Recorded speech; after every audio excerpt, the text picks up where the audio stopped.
Guards are a summer staple, keeping swimmers safe and the beaches buzzing with life. But one guard stands out from the rest, not just for his dedication, but for his decades-long career starting in 1962. I never thought I'd be doing it this long. At 82 years old, Ed Kazugowicz holds the Guinness World Records for oldest active open water lifeguard.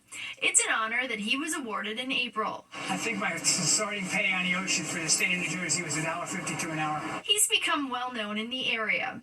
The lifeguard has held a few different jobs at various New Jersey beaches over the course of his 63-year-long career. But Ed's been a lifeguard at Bay Head Beach for more than 20 years. Ed's a permanent fixture. You can see him any day of the week talking to the younger guards, pretty much mentoring them. The retired teacher has lent those skills to helping the next generation of lifeguards. I work with Ed about 2 times a week, and he's taught me a lot about the currents, the tides. Because he doesn't really act his age. He's very young at heart. And at 82 years old, he's not showing signs of slowing down. The biggest question I get asked is, well, how do you do it? How do you stay in shape and everything? I just put one foot in front of the other, above the green.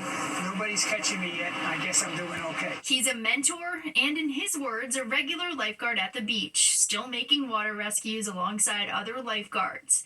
And Ed says with the end of beach season on the Jersey Shore approaching, he'd like to come back next year. I'm lucky that I've been able to do it for so long. The best thing I can leave behind is my experience being passed down to the next generation. Meredith Gorman, Fox 5 News. Go Ed. If you're ever in trouble, you want Ed watching over you. Well, some good news tonight. If you're planning on still hitting the road this weekend, hotels, car rentals, and airfares are all less expensive than this time last year. When was the last time we said that? And gas prices are the lowest they've been in 4 years. More oil is coming into the market. When supply is so abundant, that means that if demand's not outweighing that supply, we're going to see lower gas prices. Now, if you're flying, TSA says it's expecting to screen a record number of passengers, but you can keep your shoes on while going through security, so that should speed up the lines. And now we turn to weather. I think if you have the choice this time of year, Audrey, you should have a staycation. If you live in the Northeast, the weather. I gotta say, yes, this weather has been beautiful across the region. In fact, much of the Northeast has been experiencing this nice and quiet weather pattern. We stretched it out for another day today. Our high temperature was 76 degrees in Central Park. That's a little bit below normal for this time of year, and we hit that number at about 1:45 earlier this afternoon. This morning's low is a cool 57 degrees, and tomorrow we'll have another chilly start to the day. 69 right now in the Park. It's 64 for you in Islip. Out towards the east end, we have 53 in East Hampton, at 67 in Bridgeport, 57 in Poughkeepsie, and to our south here, Newark is at 70 degrees, and we have 63 down the shore in Belmar. So these temperatures are running slightly cooler than they were from this time yesterday, and our dew points are still reflecting that refreshingly dry air that we have in place, making for that comfortable feel all across the region. Winds not too bad, a little breezy at times. Right now they're sustained between 5 and 15 miles per hour, and that will generally be the trend as we move along through the rest of our evening here. Not much is happening on the radar. Nice and dry. Will stay that way for the rest of tonight as well as into your Sunday. But things are pretty quiet around the Northeast here, especially in the tri-state area. There's a couple of showers plaguing the Canadian border up towards Vermont and New Hampshire. That's about it. We have mainly clear skies. That will be the trend overnight as well as we go into Sunday here. We're under the influence of high pressure, which is anchored just to our west, but it'll be influencing us for the next couple of days, giving us a nice dry stretch. There's a couple of areas of low pressure that will be in our vicinity, but nothing's really going to impact us until late in the week next week, and that's when we'll see our next chance of measurable precipitation. So here it plays out on our future cast. We have mostly clear skies tonight, and that will lead us into a very sunny start for tomorrow. What you'll notice tomorrow as you head out early, that it will be a bit chilly as our overnight lows will take a pretty big dip tonight.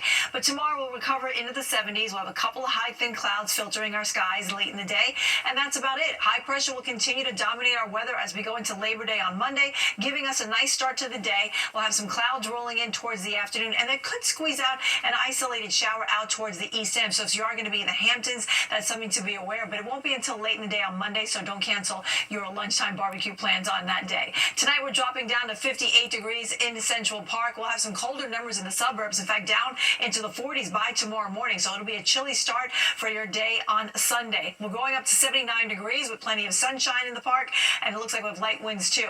Looking good for Labor Day, mostly sunny with a high of 78. We're still dry as we go into Tuesday and Wednesday. Temperatures stay near 80 degrees, pretty much in the upper 70s for the most part.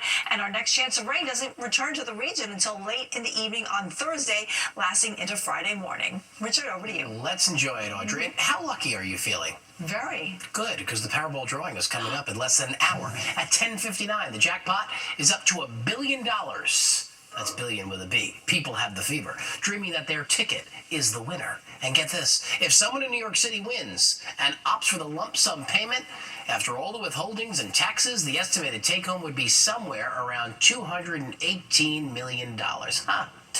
If you're playing, good luck. I forgot. Tennis stars are taking the court at the U.S. Open, but are influencers overshining the athletes? From fashion, high-end food, and celeb sightings, why tennis leaders say the buzz is helping the sport.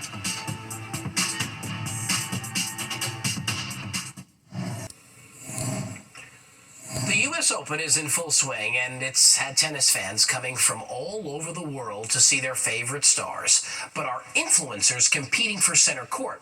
Well, we sent our Jennifer Williams to Flushing Meadows to find out. This is my Labubu. She's named Billie Jean Bling. From bedazzled Labubus to go with players' monochrome designer fits, to daily celeb and influencer sightings, to a plethora of high-end food and adult beverage offerings, to shops chock full of merch. At this year's U.S. Open, there's much more than just tennis. Here for the clothes, the shoes, the people watching. Forget the tennis. Pop culture has taken over sports. We're finding other ways in through that entertainment, celebrity culture entry points, and it's proving to be really successful. Social media has helped the event's popularity explode, with the USTA collaborating with influencers to expand the tournament's reach. All these videos, you get to see the behind the scenes of the 10K seats and what the Fan Fest looks like, all different types of what we get to see here at the U.S. Open. You can see a sneak peek of it on social media, and I think it makes everybody want to come more and more every year, and that's why we see an uptick in the numbers every single year. One of the tournament's staples, its signature drink, the Honey Deuce, which at $23 a pop generated almost $13 million in revenue last year. With the rise in social media and sort of the social currency of experiences, having that ultimate picture of you holding a honeydew so you can share on social media is the peak, social moment. What are you here for? I'm here for the honeydews. Yeah, I think the pop culture is definitely taken over. I'm here for the tennis. I'm maybe the anomaly, but pop culture is definitely taking over. Regardless of how the tournament evolves, the tennis will always be elite.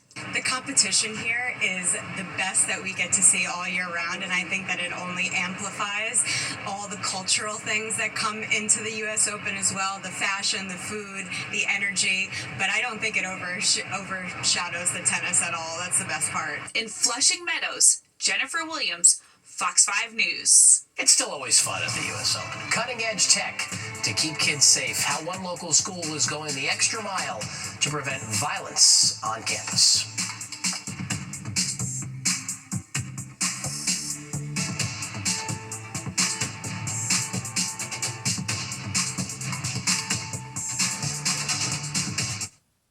Condition.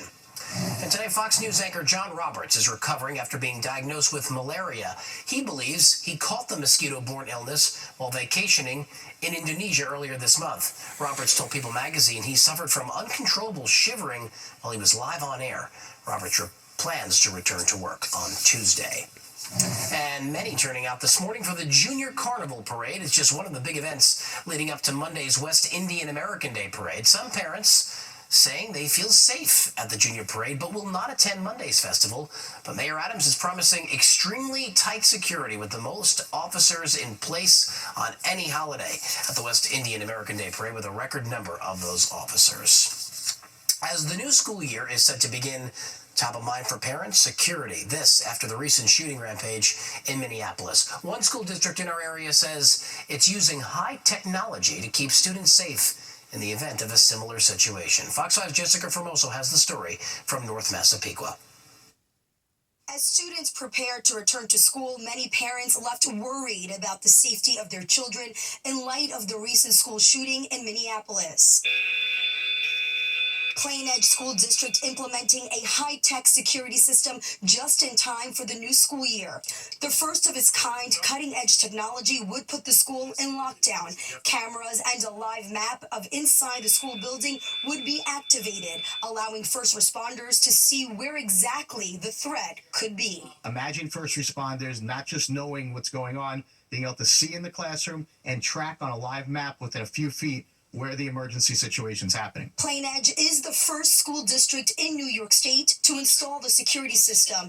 The AI-driven platform, XBonds, comes with camera devices, a panic button, and badges for all staff members to wear. With a press of a button, it would trigger an instant lockdown. There are 5 schools in the district, and more than 400 of these devices have been installed. Officials tell us there's one in every single classroom, including common areas like the hallways and lunchrooms. The cameras on these X-Shield devices only turn on when a lockdown is initiated. At this time, we will be moving into a lockdown. This is not a drill. In case of an emergency, the central office would see the cameras pop up within seconds, giving first responders visibility into classrooms and two-way communication. When they show up, it's most important that we don't show up at the main entrance. You show up at the entrance that's closest to the people that need the help.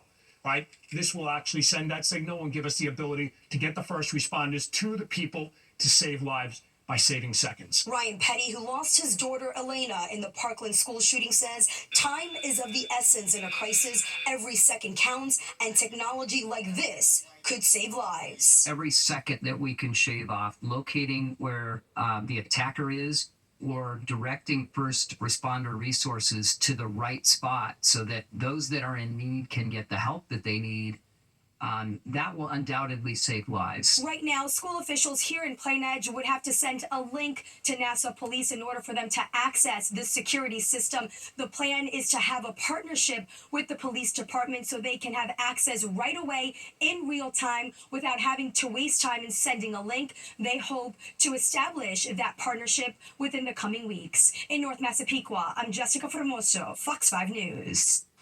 President Trump tonight slamming the appeals court, ruling that calling his sweeping tariffs illegal. Trump posting on Truth Social, the import taxes are necessary, and they are still in effect. Yesterday, the court ruled that the president went too far when he declared national emergencies to justify imposing sweeping import taxes on almost every country. But it also allowed them to stay in place for now, so the administration can appeal to the Supreme Court. And in another legal setback for the Trump administration, a federal judge has temporarily blocked DHS from carrying out speedy deportations of undocumented migrants detained in the interior of the U.S. without appearing before a judge. The ruling suggests the policy tramples on the right to due process. DHS says it ignores federal law and the president's power under the Constitution. Before the administration's push to expand speedy deportations, expedited removal was only used for migrants who were stopped within 100 miles of the border and who had been in the United States for less than 14 days. New Jersey is known for its malls, but one popular spot is facing a lawsuit. Why the mega shopping site could be forced to close its doors on Sundays. Any guesses?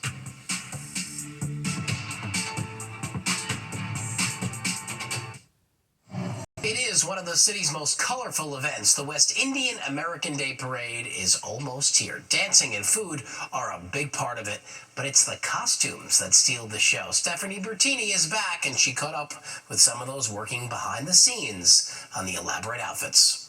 Preparations are underway for New York City Carnival, officially known as the West Indian American Day Parade. It takes place every year in Brooklyn. It's for pleasure, culture, and fun, or else we won't do it. Glenn Turnbull is putting together costumes for Junior Carnival, and he's working on adult costumes for the main event, the big parade that happens every year.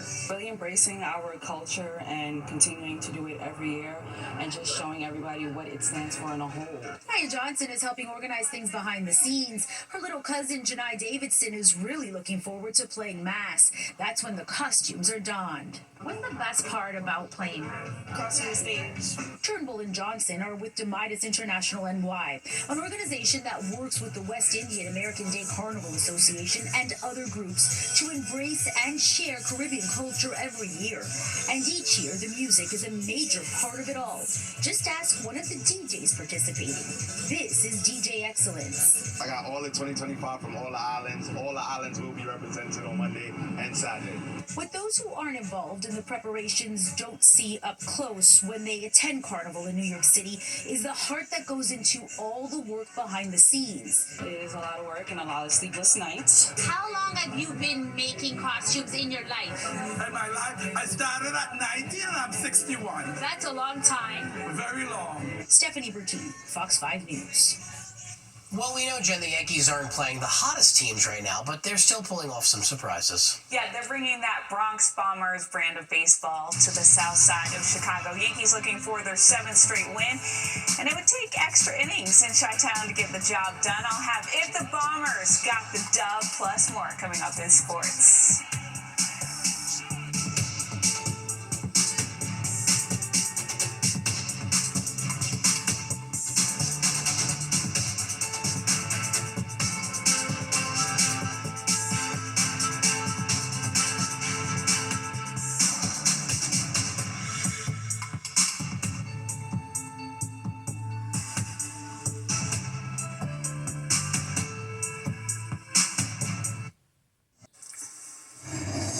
The Yankees on the south side of Chicago taking on the White Sox, looking for their 7th straight win, and fans would get treated to a little free baseball as this one would go to extras. The Yankees scored their runs with the long ball in the 4th. Aaron Judge crushed a solo home run to center field, his 42nd of the year, to put the Yankees up 1-0.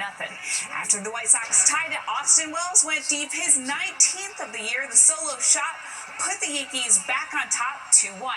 Tied at 2, the game went to extra innings. Cody Bellinger with a bloop single to left scores Trent Grisham with the go-ahead run in the 11th.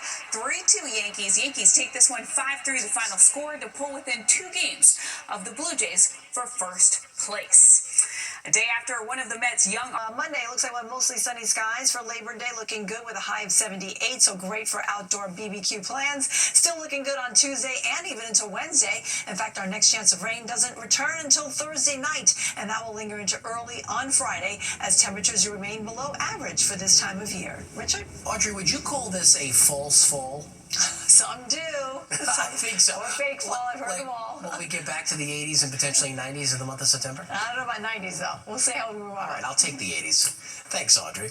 Well, the Minnesota high school football team must shift its schedule around, and it's not because of state exams or even weather. Instead, a pair of ospreys have built a nest on one of their light poles. And ospreys are protected under state and federal law, which means they cannot be removed from the lights. And the school can't even turn the lights on because it could make the nest too hot. So the school now has to play games during the day while it waits for the birds to migrate. By the way, the school's team mascot just happens to be the Eagles. So I don't know if the Ospreys are really welcome there. That does it for us tonight. If you've missed any part of the 10 o'clock news, you can always catch an encore on our free streaming app, Fox Local. Just scan the QR code on your screen to download the free Fox Local app on your phone, or you can stream our newscasts anytime. And up next, if you're watching on Fox 5, is UCLA versus Utah. It's football season, college football. Have a great night.